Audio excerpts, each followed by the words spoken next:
হলো তোমার আসল চেহারা। আজ তুমি কোনো কথা বলবে না, যা বলার আমি বলবো। এরপর আর তুমি কি বলবে?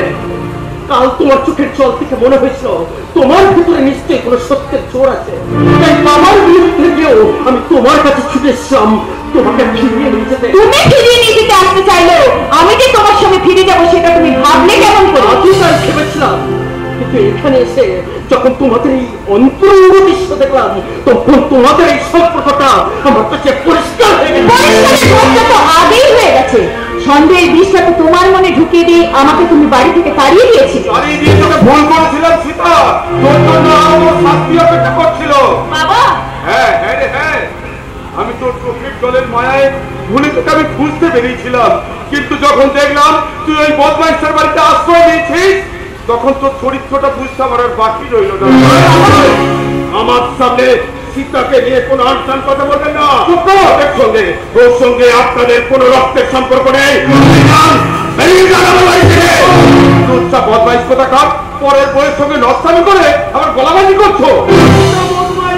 উনি হলেও হলো একটা মানুষ, ওই মানুষটা ভেতরের কথা আমাদেরকে শুনতেই হবে। না বাবু না, আমি মানুষ নই, আমি যে জানোয়ার। আমার মধ্যে যে একটা জানোয়ার বাস করছে। দয়া করে আপনারা সেই ভুলে থাকা জানোয়ারটাকে আর চালিয়ে দেবেন না। আপনাদের সবাইকে আমি হাত করে অনুরোধ করছি, আপনারা চলে যান এখান থেকে। যাবো, তবে যাবার আগে তবে এটার গায়ে থুতু ছিটিয়ে তবেই যাবো।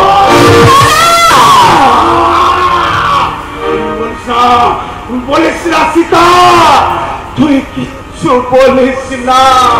দাদা, আমি বলবো, আমি সব বলবো দাদা, আমি সব বলবো। এদের সঙ্গে সম্পর্কটাকে টিকিয়ে রাখার জন্যই আমাদের সম্পর্কটা এতদিন আমি লুকিয়ে রেখেছিলাম। একটা খুনি বদমাশের সঙ্গে আমার রক্তের সম্পর্ক থাকবে সেই লজ্জাতে আমি কথাটা বলতে পারিনি, কিন্তু আজ যখন সবটা পরিষ্কার হয়ে গেছে তখন আমি বলছি, শোনো, এই মানুষটা, হ্যাঁ বাবা, এই মানুষটা আমার নিজের দাদা।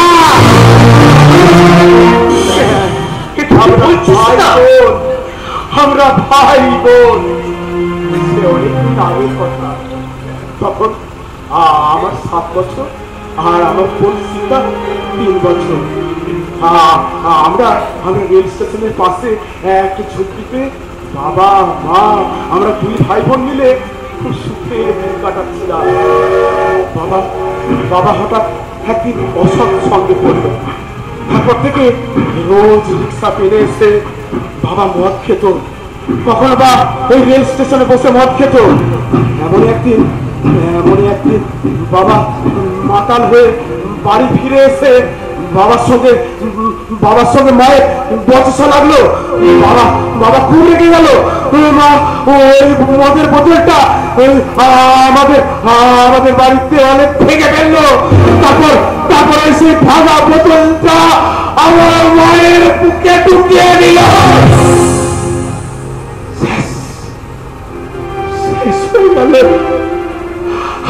আমার মা ছটফট করতে শেষ হয়ে গেল। রক্ত, চারিদিকে রক্ত। আর সেই রক্ত দেখে 7 বছরের আমি মাথা ঠিক রাখতে পারলাম না। দূরে দেখলাম পড়ে আছে আমাদের বাড়ির সেই কাটারিটা। ওই কাটারিটা শালা চকচক করছে, আমাকে যেন হাত ছাড়িয়ে দিয়ে ডাকছে। আমি দৌড়ে গেলাম। তারপর দুহাতে শক্ত করে ধরে আস্তে আস্তে এগিয়ে গেলাম।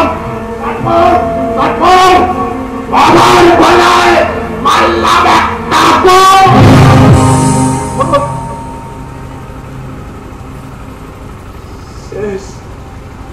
বাবা শেষ হয়ে গেল। চারিদিকে গোটা বাড়িটা রক্তে ভেসে যাচ্ছে। রক্ত, চারিদিকে রক্ত। সেই রক্ত দেখে 7 বছরের আমি ভয়ে আতঙ্কে আমার ছোট্ট বোনটাকে রেখে আমি পালিয়ে গেলাম। আমি দৌড়াতে শুরু করলাম, দৌড়াচ্ছি, আমি দৌড়াচ্ছি, একটা স্টেশনে এসে পৌঁছলাম। তারপর দেখলাম ওই স্টেশনে দাঁড়িয়ে আছে একটা ট্রেন। আমি উঠে পড়লাম, ট্রেনটা ছেড়ে দিল, ট্রেন ছুটছে, আলো ছুটছে, আর আমার আলোর জীবনটা অন্ধকারে হারিয়ে যাচ্ছে, হারিয়ে যাচ্ছে।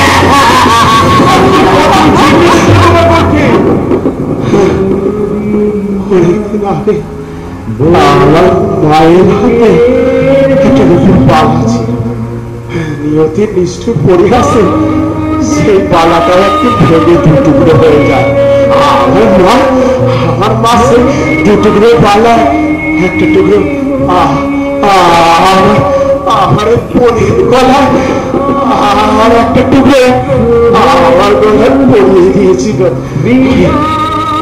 আমি যদি সীতাকে কিডন্যাপ করলাম, সেদিন আমার বোনের গলায় ওই অংশটাকে আমরা দুজন চিনতে পেরেছিলাম।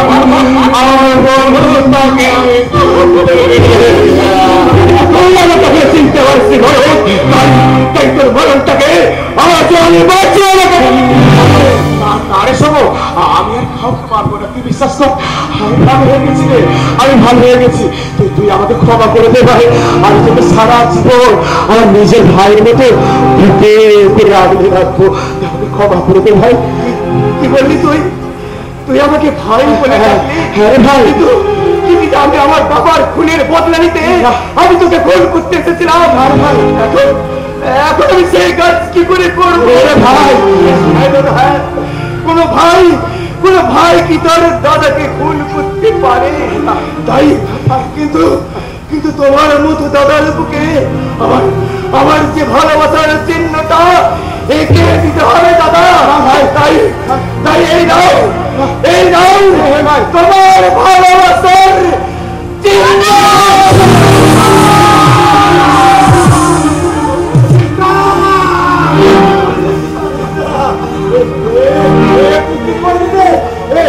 সীতা, দাদা বলে ডাক না, দাদা বলে ডাক, আমাকে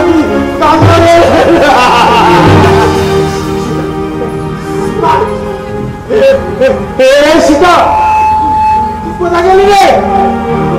কোথা গেলি? আমাকে চলে গেলি কোথায়? সীতা কথা বলবি না? আমাকে দাদা বলবি না? আমার কাছে আমার কপালে ফোটা দিবি না? 7 বছর বয়স থেকে তোর জন্য অপেক্ষা করছিলাম। তুই আমাকে এবার দাদা বলে ডাক, আমাকে ফোটা দিয়ে বল। কপালে দিলাম ফোটা, চোখ দুয়ারে পড়লো কাটা, পায়ের বাবারে লীলাম মোরা, চোখ দুয়ারে পড়লো।